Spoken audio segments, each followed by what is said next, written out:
How's it going, everybody? Cameron and Todd back for week number, what is it, 5, I think? 20. Feels like 20. Yes, it does. But today, what are we talking about? We're talking about the V300SD Datalogger, our most popular data logger we sell here at Racepak. And it's, like I said, one of the most popular, and I use it in my personal car. It's a great unit, and we'll kind of run through it and tell you some cool stuff about it and see if it's the one for you guys. Yeah, as we had said in one of the earlier videos about which data logger should you be using, this is beyond just what we would call the entry-level one. So if you're looking for more than just your basic engine, drive shaft, RPM, the things that either the Sportsman or the IQ3 drag dash give you, the shock travels, or if you're running something, as we had said before, with a supercharger or magneto application, this is the data logger for you. Up to, you get to about Pro Stock, Pro Modified, and this would be about the extent of it. From there on up into the alcohol categories and fuel car categories, we'll be looking at the Pro data loggers that we'll be getting to in the next series of videos. So. Yep. I mean, but don't be alarmed if you don't have a Pro Mod card. The V300SD will also work in a stock eliminator, super street, anything like that you want to start off with a bunch of channels, or you're looking to expand in the future and you don't want to purchase more channels, etc. This thing holds, we'll get to in a second, but it holds up to like 56 additional sensors just on the VNet. So like if a lot of the EFI guys and nitrous guys that have multiple bottles and nitrous fuels, etc., they add up.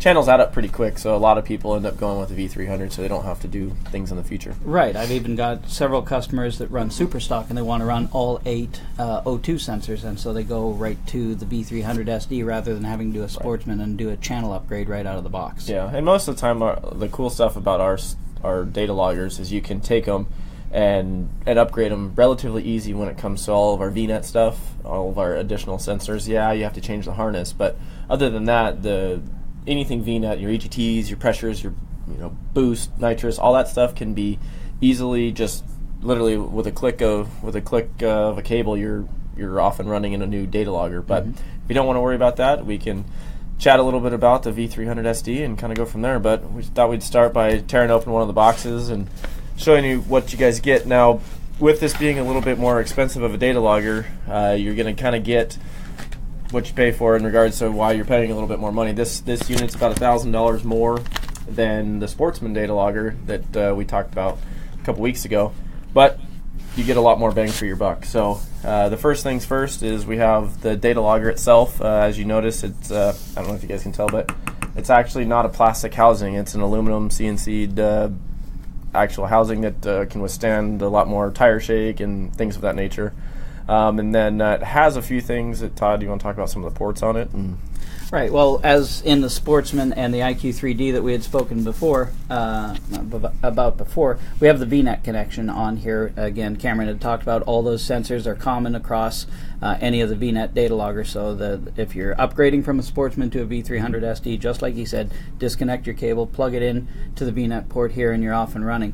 We have the high-speed analog port, which we've touched on if you're going to monitor shock travels or anything else that you want high-speed monitoring of. And for the purposes of this, we're talking high-speed at 1,000 samples a second, which is enough for you on shock travels and things like that to figure out and do math channels, which we'll talk about as well, for spring rates and shock velocities and things of that nature. And then we have the dedicated RPM port, which has the harness where you're going to bring in the engine RPM pickup, driveshaft RPM pickup, and then depending on how your unit is configured, can also bring in clutch RPM and a record button input on this as well.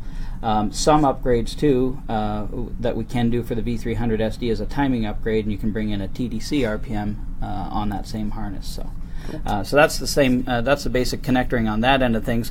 One of the things that's different about this unit, as opposed to the Sportsman and the IQ3D, is the fact that it comes with a T cable. This T cable needs to come in.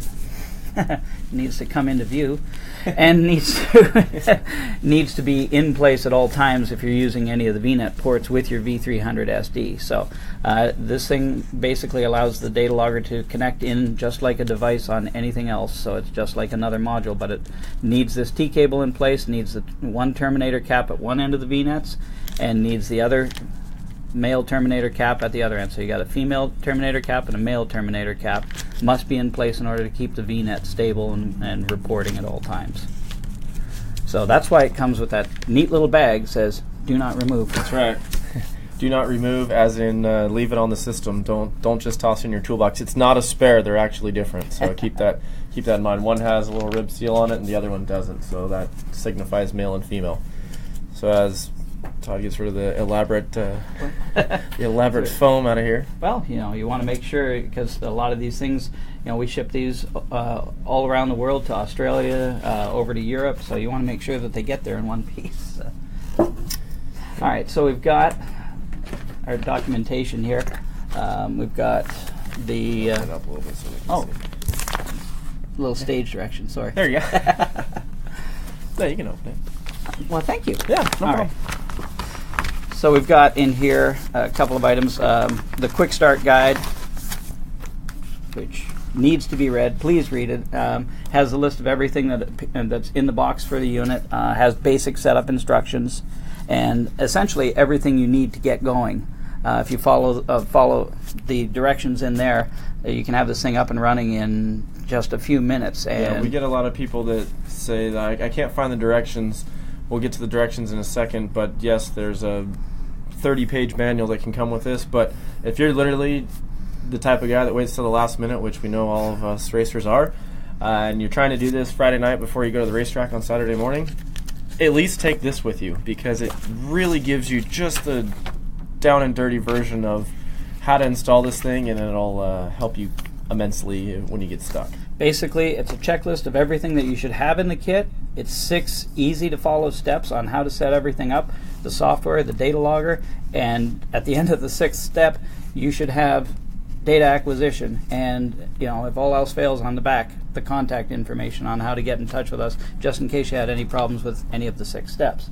Right. So we've got that. We've got, as Cameron's mentioned many times before, the contingency decals, because we do pay contingency in a bunch of different series for this style data logger.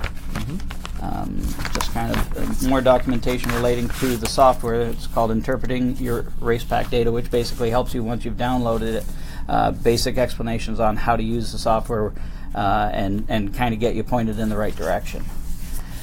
So we've told you about all that to tell you about this, which is probably the most important thing in here, besides the Quickstart guide, but it's referenced in the Quickstart guide, which is the license disc.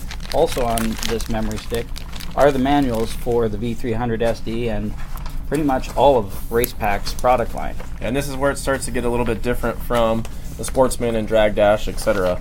All of the V300 data loggers are basically custom made to order. So when you call and order, whether it's through one of our dealers at Dragster for Sale or Hyperactive, or we have a slew of dealers out there. Whether you order it from us or them, you're going to get a license key that's built for your data logger. So that way, when you get it, all this stuff is done for you, because there's a couple questions we literally custom make it for you. We ask you what type of ignition you use. We ask you what collar you're going to use for the pulses per revolution on the Driveshaft. We ask you how you'd like it to be set to record, what division you race as far as adding tracks for you in there.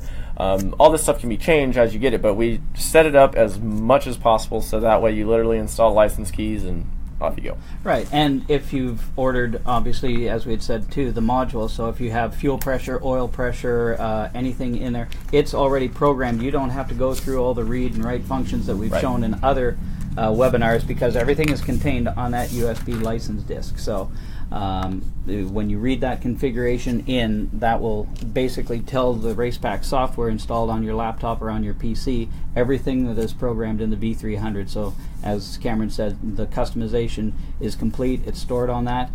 And that's why we also recommend it. It comes in the little red bag along with the note that says do not discard, because it does cost $100 to get a replacement license disc. So that's why it's in the brightly colored red bag. Do not lose it. And anytime you do make a change to your configuration, if you do add a sensor or so on down the road, it's always a good idea to update this. Which, again, I know I keep referencing other webinars, but we'll be covering later on how to update your license disc. A lot of people ask, well, why does it cost to get that again? Well, the reason is because if you lose that, we have to rebuild your config file again with all of your settings, and we kind of have to go through that again. So some of this stuff, if it's recent, we would have it, but we still have to go through the license procedure and recreate the unlock keys and all that stuff. So that's why there is a cost associated to it. And the difference between like the Sportsman data logger and the drag dash and all that stuff, you get the same USB stick, but that just houses the Datalink 2 software. Your V300 and V500 ones will actually note on your license disk your data logger and your serial number for your data logger. That's how you know that this has licensing on it. They all come labeled, and it matches the sticker on the bottom or on the top of your data logger as well. Where did you put the V300? That expensive prop that we had. Let's point out on there where the serial number is on these things. So, because a lot of times when they do call and say, I need a replacement license disc, they say, you know, we'll ask, what's the license number? Shoot, I don't know. The thing's in the car on the other side of town. Okay, well, we need that as a starting point. The data loggers that were built within the last 2.5 years have it on top beneath the Racepak logo and the V300SD logo. If they're older than that, they are on the bottom side as well. You'll be able to see that. It's a sample of that on there as well. So basically any data logger that was built before about 2014, 2015 will have it definitely on the bottom side, and then the ones since then have it on both bottom and top. So that way, no matter which way it's mounted in the car, we got a better than average shot of being able to see it without unbolting the whole thing. That's right. All right. From here, we go to, am I doing this in the right order? Yes. The RPM harness? Yes, sir. All right, so. No, we're not. Is there a Canadian version of the instructions? We should work on that. Considering my wife is Canadian, Todd's Canadian, we have like 5 more other Canadians that work here, so. But we should. We'll just have to add a couple A's and. Hey, now you should know by now. I know. That's not the way it goes. I know. You got to take the data logger out of the box. That's right. Okay. I lied. This isn't the RPM harness. So if I'm doing this out of sequence, let me know. This is all the No, that's the the last one. programming You cables. can. Oh, okay. Yeah, Thanks for the heads up. No problem. I guess if I'd shown up more than 2 minutes before we started the webinar, we'd have been able to go over that. Sorry, guys. So we've got everything. These may look familiar to you if you've already been paying attention to some of the, or if you've watched some of the other webinars that we've done. This will be the programming cables, similar to what we had for the Sportsman unit. So in that we had the USB to serial adapter. We have a serial extension cable so that we can get, if your data logger is, obviously your data logger is in the car, but if your PC or laptop is in the trailer, this will allow you to get to the car. And then we have the 9-pin serial cable to the 3.5mm or headphone jack programming cable, which plugs into the programming port beside where the SD card is. And while Todd's talking about this, Michael, real quick, what you just listed there, the V300SD would be a perfect option for you with all the stuff that you're looking to do with the MSD grid, EGTs, air fuels. The V300 is a perfect choice. So, what is he running? Oh yeah. Like he has a small block Chevy with a blow-through turbo build, wanting to run the grid. Let's see. Some EGTs, yeah, that would be an excellent fit. Air fuel, yeah, perfect. Okay, so onward and upward. We've got the mounting feet for the unit. Again, like the Sportsman, comes with the 4 rubber mounting feet, so you can securely mount it to. We offer roll bar mounts for the V300SD as well as the Sportsman unit. Also for the V500, which is kind of the big brother to the V300SD. But anyhow, so we offer 4 of those in there with the kit, so they can be securely mounted.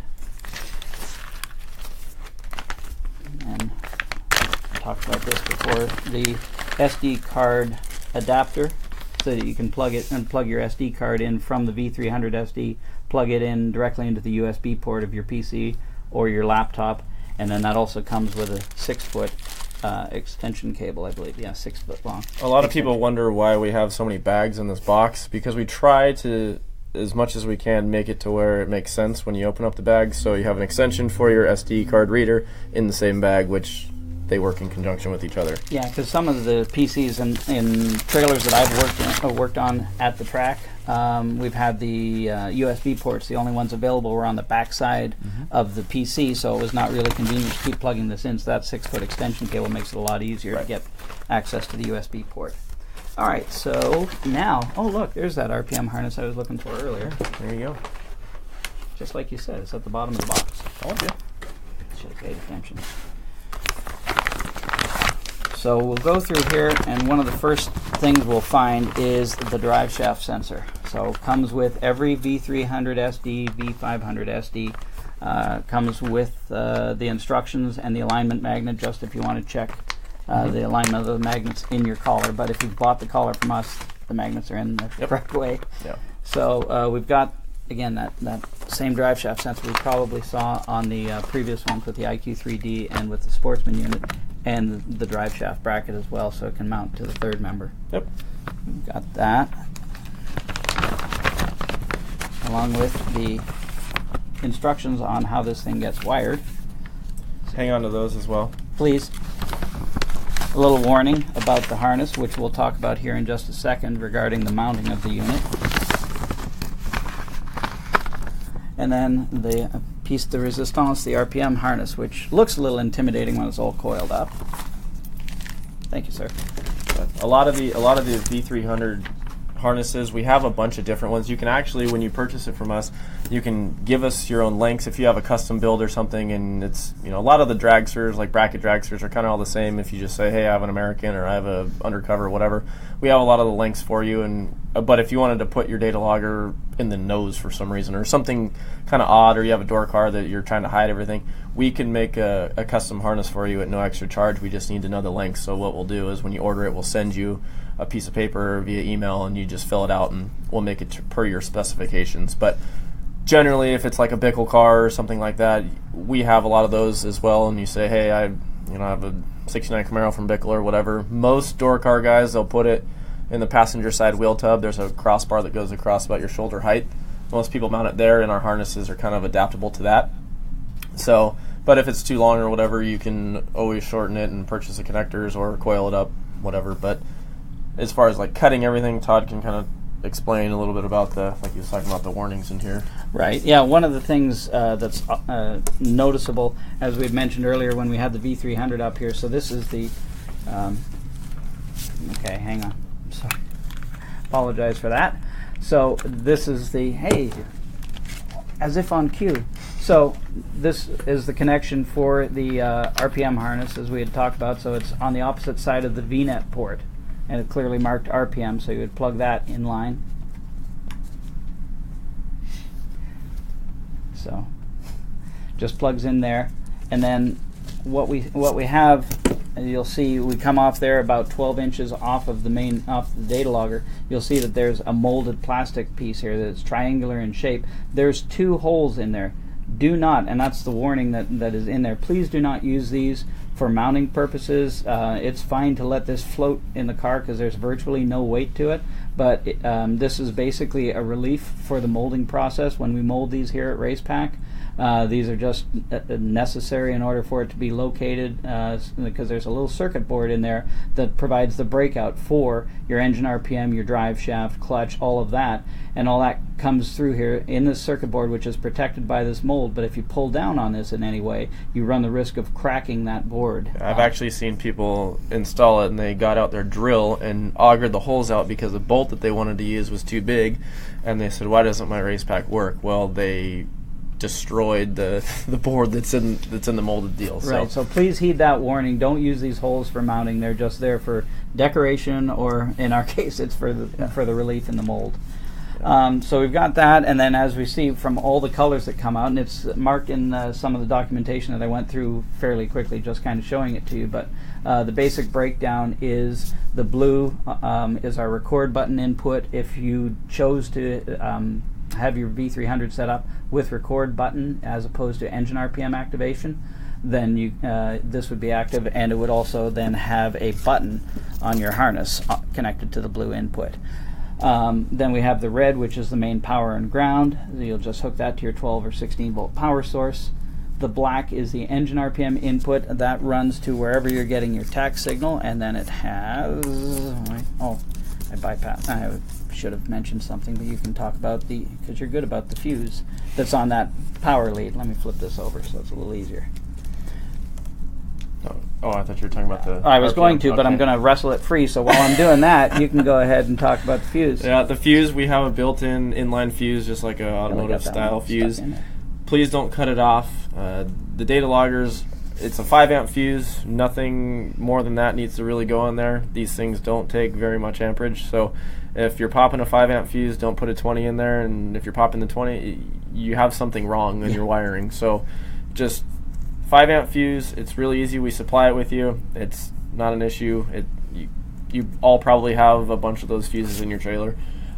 Just a super basic deal. But yeah, Todd, he was talking about the TAC input. I'll go back to that. I'm sorry, I didn't realize it was so tightly coiled in here. But anyhow, so yeah, your black RPM or engine RPM input comes to the 3-pin connection. This is set up for a battery ignition.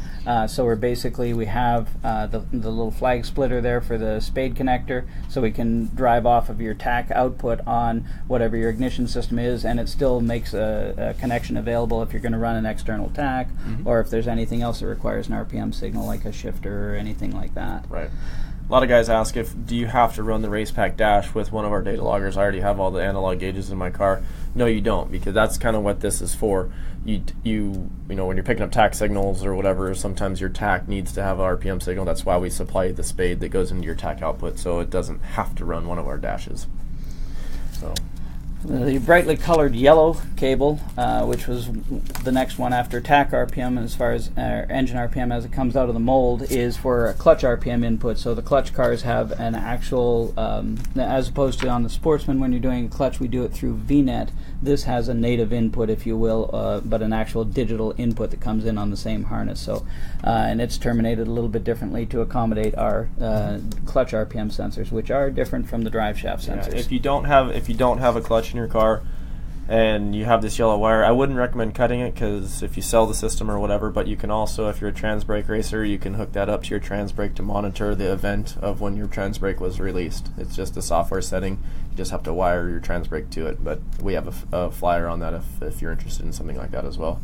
There's a couple questions here. What do we got? Why can't I get my V300 total timing to match the grid timing? My grid has 30, but the Racepak says 28. I believe the grid has a 4-degree or 2 or 3 4-degree retard built into it. I think you have to turn that off. Yeah, there's some settings in there when you set the maximum allowable. The main thing is, whenever you're dealing with timing on the car, the light is gospel. So hit your car with the timing light in the pits, and if it says 30 degrees, then at least with the V300SD, if it's reporting 28, then our reference, the TDC RPM reference, needs to be adjusted 2 degrees, because it has nothing as far as an input to the true timing system. It's just a reference channel for us. So if the light says 30, the power grid says 30, right, and ours says 28, adjust your V300's TDC RPM sensor so that by 2 degrees they'll all match. Yeah, and then Richard's asking, what's the typical life expectancy of an O2 sensor? That's kind of a loaded question, because it depends on your tune-up. Some guys can run O2 sensors for 2 years. Some guys can run them for 2 races. It just depends on how rich or lean your system is, how often you race, how many laps they have on them, etc. But generally we recommend at least calibrating them every couple races. But if you're going to, say, if you're racing at Pomona one weekend and then you're going to Denver the next, you're definitely going to want to calibrate them, because the altitude has a lot to do with them. Yes. I get asked that question a lot when we're at the events, and we deal a lot with some of with the pro stock teams who probably put more running on their oxygen sensors than anybody, because they're not just racing every weekend with the NHRA, they're also doing testing every day, I think, up to an NHRA event. And what we've seen out of them, they'll get probably 200 to 300 runs out of a set of O2 sensors under pretty extreme usage. Right. So the average user, like you said, every couple of years is probably good. You may notice that they may start to react a little bit slower over time, because you'll see a brand new set of O2 sensors will jump very, very rapidly. You may see that dampen out over time. You can also do a quick visual inspection on them. And see, a lot of times you'll see that there'll be a buildup, there'll be a lot of white or a lot of lead buildup on those. So if you start to see that, then maybe it's time to start considering replacing them. We can also test them back here at Racepak if you feel like you could, if you're at the end of the season or something like that, or it's going to be a couple of weeks or months before your next event, you could always send them back in, and we'll give you a true evaluation of what the status of them are based off of our experience with them. But the rule of thumb too is once they start to fail or once they start to fade, because all of them have gone through the same number of cycles. If one starts to be slow, they're all going to be slow. Getting some. And yes, Michael, the power grid system will work with the V300SD. You just have to purchase an additional T cable. They come in 9, 18, or 36 inches. It just depends on which works for your car, which will plug into the VNet port that we talked about. You just tie it in, and then it will unlock those 12 channels for you, or 12, 13, 14, right, whatever it is. And like we said, because Cameron had touched on this earlier, this unit comes with the ability to do up to 56 VNet channels. You don't have to get into any of the constraints that we talked about with the other data loggers where we had to restrict the number of channels coming from the power grid. Now you can still do that if you're not interested in all of the channels, but you don't have to by default, because you'd be very, very hard pressed to fill up all 56 channels. I've seen it done, but it took an awful lot of the EFI guys. Yeah, exactly. And Jason, we're going to get to a little bit of how to install the software here in a second, and how to install the license keys. We'll kind of show you a sample run. But as far as actually doing the download process, we have some stuff on our Racepak YouTube page. If you just go to Racepak Media, there's a video on there and a bunch of other tech tip videos that show you how to download an actual run, etc. We kind of covered that a little bit. I believe Todd covered that in the first webinar or the second webinar. So you can also go back and view those as well if you're looking for anything important on that deal. One more deal here before we move on to the software stuff. Can I mount the Racepak in the trunk of a stalker to keep everything looking clean? Yeah, you sure can. The direction of a data logger, you can put it anywhere, but when you get it, you're going to always kind of want the SD card to face the front of the car. That's the way the G meters are set up in it, because if you start mounting it vertically on its side, we can't adjust the G meters. Now, a lot of guys say, hey, well, I'm mounting it in my dragster underneath my kick panel, my knees, and I want the SD card to face me. Can I do that? Yes, you can, because we can actually flip the G meters to tell forward is back and back is forward and left is right, right is left. We just can't go vertical or on its side. But you can flip it 180 this way or 180 horizontally. But yes, you can put it in your trunk, you can put it underneath the seat, anywhere like that. Shouldn't be an issue. So, let's see here. What are the two buttons for that can be mounted on the dash? One is for switching screens, and what is the other one for? Depending on which dash you have, yes, one's for switching screens. Some guys, have push to record. It just depends. A lot of guys, the second button is for programming some of the dash functions. So you can go through. We highly recommend doing it on the laptop, but you can go through like 2 buttons here to 1 button here. And you can kind of navigate through the dash, but it's something we recommend doing through the laptop, but usually just a toggle button. Yeah, it's much quicker. I've programmed them both ways. My preference is through the laptop, through the software, because it's so much easier to go ahead and set, rather than waiting for a long press here and then a short press here and then advancing through. It's like sometimes like setting the thermostat on the wall or setting a alarm clock, just clicking through all the options. Right. So now, basically we can just kind of run through a couple things. As far as installing the software, can you hand me that USB stick, please? Certainly. Be careful with that. That's $100 if we lose. Yeah. So when you get your system and you get it all installed, and you're going to need to install your Racepak licensing and the software first of all. The Racepak software is included in this USB stick, so that way you have a reference for it. You can keep it with your license keys. Makes it a lot easier. We used to do CDs, but CDs are out these days. Kind of like the compact or tape player, 8-track. That would have been you, right? Yeah, the old 8. Yeah. You weren't even born when there were 8-tracks. That's a true story. Nah, that's sad. So basically, what you're going to do is you're going to take this little USB stick and you're going to stick it into your laptop, and it should automatically recognize it and find it. And when you do that, it's going to say, "Are you sure you want to download the Datalink 2 software?" If it doesn't automatically do it, you'll just have to click on the Datalink 2 line. There's going to be a manual section, your license keys, notebook, and then also the Datalink 2. So start off by double-clicking the Datalink 2 software. It's going to go through and it's going to ask you, are you sure you want to do this, or you're accepting the license agreement through Windows and whatnot. Click OK through that, and then as you do that and install it, it will basically install the software, and it should launch it open, and you'll kind of open it and say, oh man, everything's gray, like what do I do? Everything's kind of grayed out. Well, this is where you have to install your licensing keys. So in order to install your licensing keys, you need to go up to the top of the program after it's already open, and across the top it's going to say security. When you click on security, there it says show edit security key list, read license disk, and write license disk. We're going to click the read license disk. And when a lot of people ask, what's write license disk? Like if you're copying your files to give to your buddy or something, and you need a spare USB stick, you can create your own license keys. But right, or like I said earlier, if you add a sensor or make a change and you want to update that just in case, heaven forbid, something happens to your PC or laptop, that way your license disk is always updated with the most recent configuration. Absolutely. And then after you select the read license disk, when you select that, a box is going to pop up and it's going to say select items to copy. So this is asking you, well, what do you want to put on your computer into your Racepak software?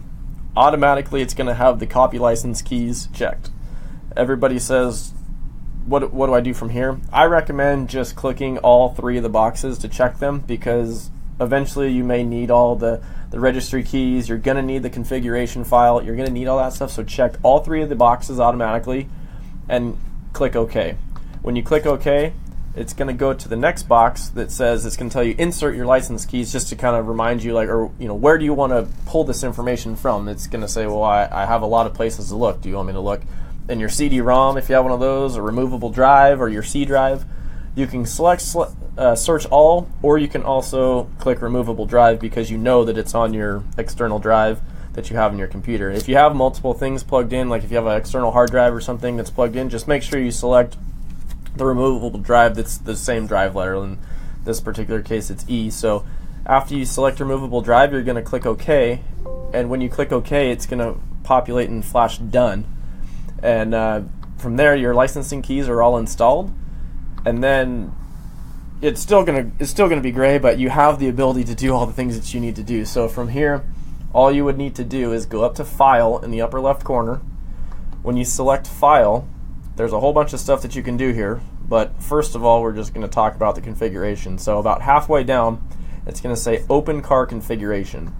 And when you do that, you're basically going to start opening all of your settings, and you're going to start seeing stuff that you want to see. So in this particular case on this computer, I have a few configuration folders in here.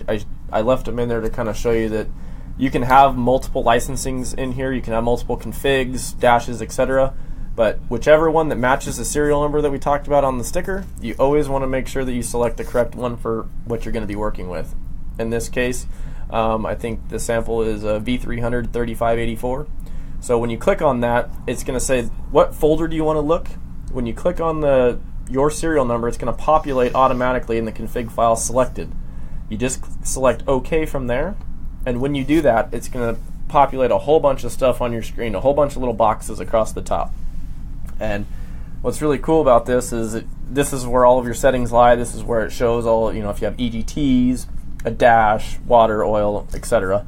So if you want to do any settings work, if you want to add a sensor, remove a sensor, it all has to be done on this page. So if you look in the upper left corner, it shows a little blue wrench that says V300, I believe 3584 is what you're seeing.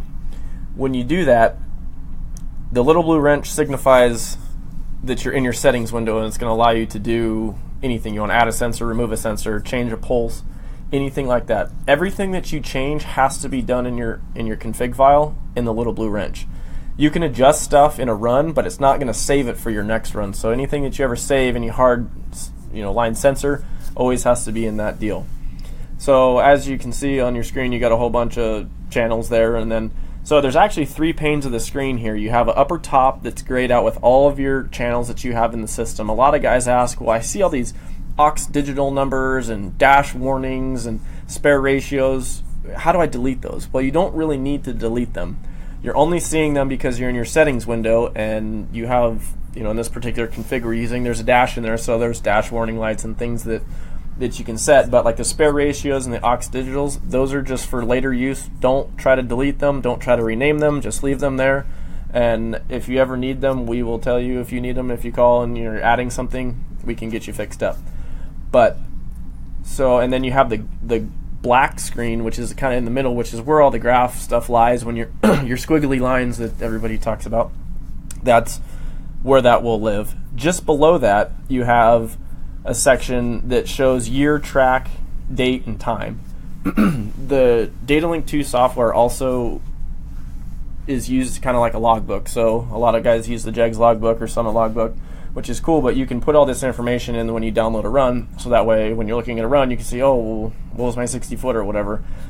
Just along the bottom, you have session, run info, weather, all these tabs across the bottom that you can fill in all that information as you go, and it'll save it in that run, so it's for a quick reference.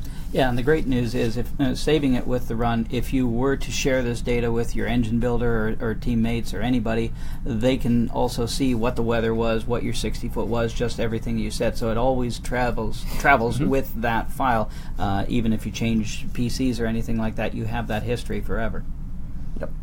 Real quick, can the registration be done more than on one laptop? If not, yes, you can install. That's one thing we didn't cover. You can install your license keys on 5,000 computers. It doesn't matter, as long as you have that USB stick. You can put it on your buddy's computer so he can look at your converter or whatever. You can send it to your engine guy, your converter guy, whatever. As long as they have those unlock keys, they can look at all of your data. Yeah, the rule is basically one license disk per unit, right, as far as the data logger goes, but you can install it on as many PCs or laptops as you want. Right. So let's talk a little bit about it on the top here. In all these little boxes, you have a bunch of information behind the scenes. So we'll just kind of show the first one. When you'll see one at the top there that says V300 module. This V300 module, if you can right click on pretty much any one of these channels, but we'll just use that one for an example. So when you right click on V300 module, a whole bunch of stuff pops up that could look intimidating. Keep in mind that all of this stuff is already pre-programmed for you. You don't need to really mess with this stuff unless you're doing something unique, you're adding, removing, etc. But when you right click on any of these things, it, like I said, it shows, for instance, this one is going to show your telemetry stuff and what you currently have selected in your telemetry. So you can move those around, and people ask, telemetry, what is that? Or telemetering. This is what we get a lot.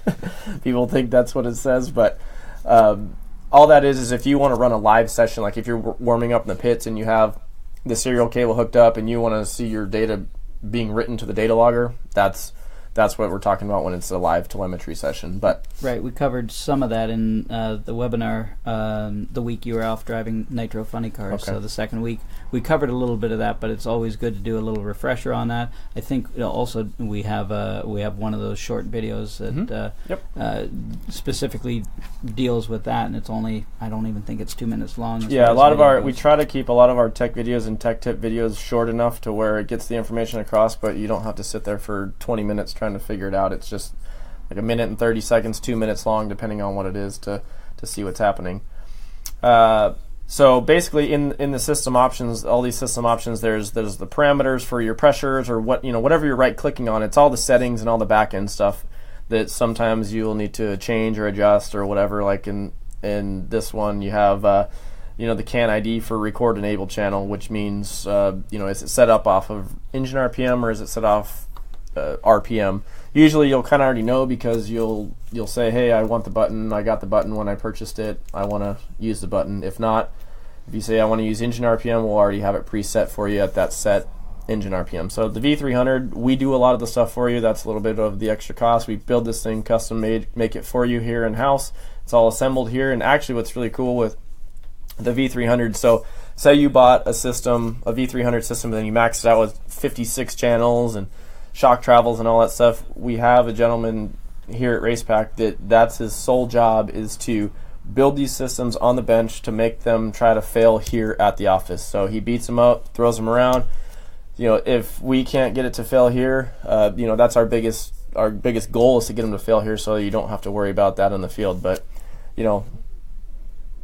sometimes, I'm sure data loggers do break, cars crash, wheels, tires go flat, things happen. It's an electronic device, but we work really hard to try to make sure we get all of those bugs out for you, and that way you don't have to worry about it and you can just focus on looking at the data. So, but let's see here. What else? Oh, let's see. What else we got here?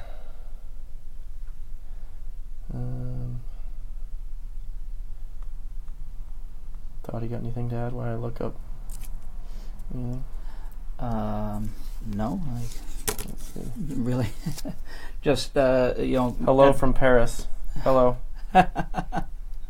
We've got we've covered most everything as far as the basics of the data logger go. We've covered the applications where you would use this. So, like we say, this is kind of the workhorse of our lineup as far as our drag racing data loggers go.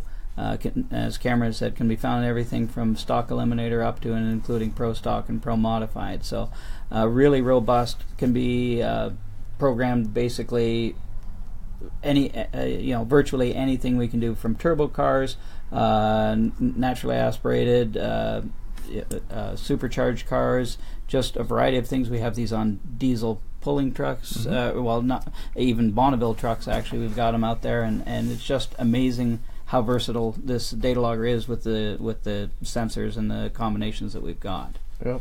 I saw a comment on here and it said question of the day, but for some reason it's not showing up anymore. I think it had to do with your Top Fuel career. Yeah. We're still working on that, ladies and gentlemen. If anybody's interested in doing some marketing on the side of a Top Fuel car, you can find me here at Racepak. But let's see here. Let me double check. We've talked just quickly there what it does go in. What we don't recommend this unit for, and I touched on this briefly at the beginning, is oh, you weren't kidding. No, I told you. I thought I saw it go by. I'm waiting for that phone call, Chris. More than you know, trust me. The V300SD works well up to the Pro Mod categories. Once we get there, once we look at the alcohol funny cars, alcohol dragsters, certainly the Top Fuel cars, we move into the Pro Series data loggers. And the primary reason for that is, as robust and as strong as this unit is internally, with still the frequencies and the harmonics in tire shake and some of the other abuses that we get, and the high cylinder pressures with the dual mag systems on some of those cars, we can't use this in that application. So we switch to the we switch to the Pro 3 unit, which has a different connecting system. It's all auto sport connectors. Everything is in metal transducer boxes as opposed to the modular V-net connectors that we use on this. And the main reason for that is those things get serviced so much that you're connecting and disconnecting EGTs and transducers and that all the time. So it has to have a connecting system that'll deal with those those 45-minute turnarounds or 65-minute turnarounds, whatever NHRA or IHRA decides they're going to have that particular day. Right. So so that's the main reason why we don't use the V300 up much beyond that. It still uses the same software, and some of the sensors, like the shaft speed sensors and the actual temperature sensors that you'll see, will be very similar, but it's the connecting and the cabling and the modular design of the units. Yeah, we have Michael. I'm not exactly sure what you're asking there. What will the V300SD for me on my turbo setup? I'm not sure if you're talking about price or what, but the V300SD data logger, we didn't cover price, but because it kind of depends on what you're looking for. But the basic unit starts off at $16.95, and then it kind of goes from there. So that comes for the basic unit. You get the harness, the data logger, the driveshaft sensor. The data logger will allow you to record engine RPM, driveshaft RPM, battery voltage, and a 2-axis G meter. And then you have the expandability to do the shock travels. Along with the VNet port, you can add up to 56 additional sensors. On average, our sensors range in price, but like a water temperature sensor, anything fluid temp wise, what is it, $170, I believe? 180, and then also any sort of pressure would be $260 for like a boost pressure or a nitrous fuel, nitrous bottle, etc.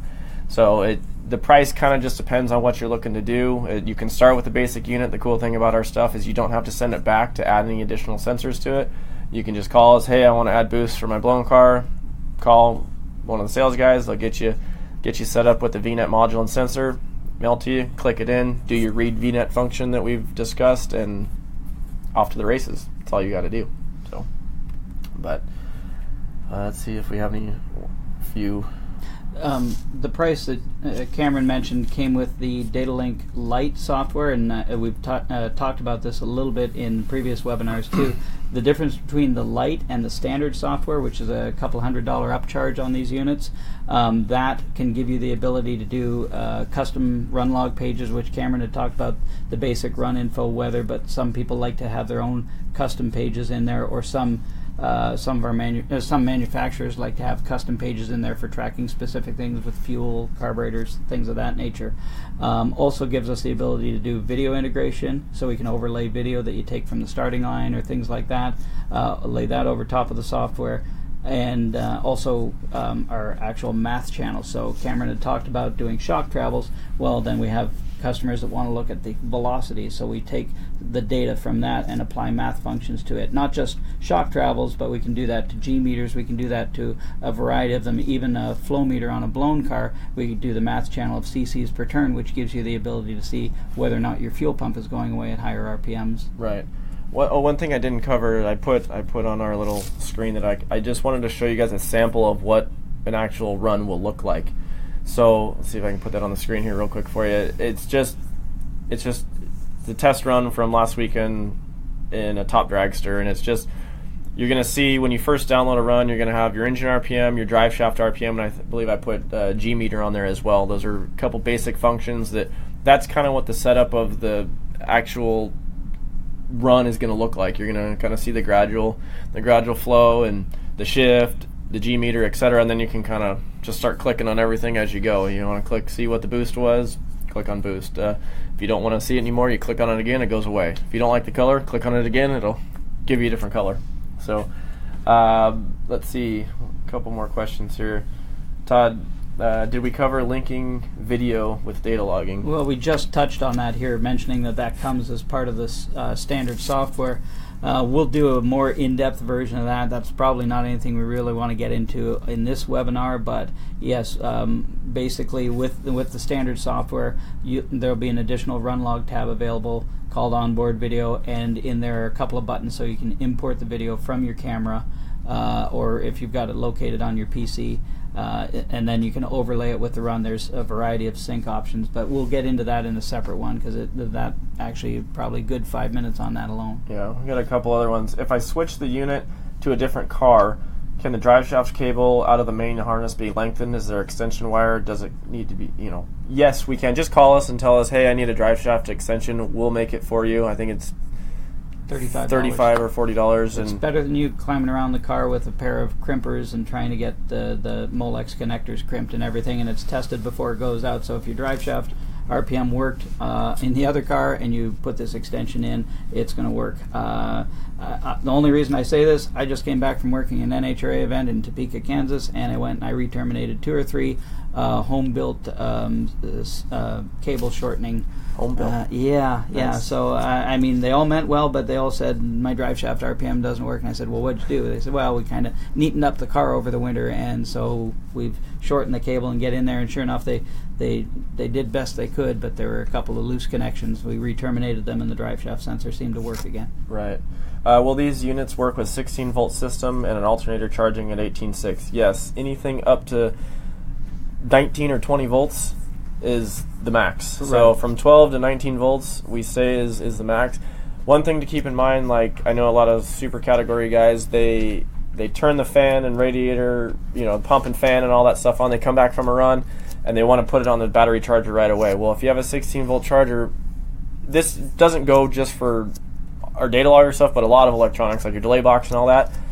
Shut the power to the car off, plug in your battery charger, turn it on, and then turn everything back on to cool your car or whatever, because sometimes those chargers, depending on which one you have, can shock it over 20 volts and start popping fuses and things like that and start frying stuff if you don't run the fuse like I was talking about. So something to keep in mind, but yes, it will work with 16 volts and an alternator. Let's see, what else we got here right quick. And Michael, that T-cable I believe is $57. It's just they're all the same price, 9, 18, or 36 inches, whichever one you need. And if you guys want to comment too on what you guys would like to see on future webcasts, feel free to put that on there. We take a look at the comments when we're finished too as well, if there's anything that you want to do. And even if there's a better day or time of the week, better time of day rather, or day of the week that would work, if we could, if this is an inconvenient time for us to be doing these webinars, let us know and we'll shuffle the schedule accordingly so that we're available when most of you guys are available. Yeah, and keep in mind too, I try to put them on our YouTube page as well if you want to go back and watch them, or you can scroll down on our Facebook page as well to check them out. But I've been trying to get them, the files are really big, but I've been trying to compress them to put them on our Racepak Media page on YouTube as well. And I know we've talked about it before, but there's a ton of tech support stuff on there. There's tips, tricks, lifestyle stuff. Anything that has to do with Racepak is pretty much on there. So, and if you want to see anything cool on that as well, feel free to comment, share that stuff. We're really big on media stuff here, so if anything that you guys prefer, let us know. Let's see, and one final thing here. One of the best investments in your race program you can make. Yeah, thanks, Mike. We strive really hard to get to as many races as we can as far as tech support, and Todd runs around the country, and we have Donnie, Todd, Eric, Anthony, all the tech guys. They all do a great job, and I try to dabble in some of the tech stuff too when I'm racing as well. But we appreciate all of your guys' continued support with the Racepak stuff, and we hope to see you at a track near you. Where are you going next? Epping, New Hampshire. Epping, New Hampshire. I will be at the West Coast Classic Bracket Race this weekend in Fontana, California, supporting the Racepak Super Pro class, and you guys be sure to check it out. So we appreciate it. And what are we doing next week? I think it's what are we talking about next week? I think is it dashes? Which the differences between the UDX dash and the IQ3 dash. There's a couple differences, but we'll get through that next week and see which one is cool for your car. So, but thank you guys very much, and see you next week. See you then.